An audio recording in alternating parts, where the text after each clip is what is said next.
আমার শৈশবটাও কেটেছিল গ্রামে। শৈশবের কিছুটা সময় আমি আসলে গ্রামেই অতিবাহিত করি। আমিও মাটি নিয়ে খেলতাম, মাটি নিয়ে হাঁড়ি পাতিল পুতুল তৈরি করতাম, পুকুরে নামতাম, শিশিরে পা ভেজাতাম, ঝড়ের দিনে আম কুড়াতাম, আর ধানের সময় ধান কুড়াতাম। এই কোড়ানো ধান জমা করে ভাপা পিঠে কিনে নিতাম ধানের বদলে।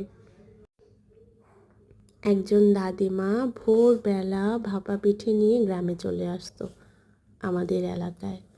আমরা নিজ নিজ যে যার সঞ্চয় ছিল, মানে কেউ ধান, কেউ আবার টাকা দিয়েও কিনে নিত। তো আমি ধান যেহেতু কুড়োতাম, সেই ধান জমা করে আমি সকালবেলা ভাপা পিঠে নিতাম আর সেই অনুযায়ী তাকে ধান দিতাম।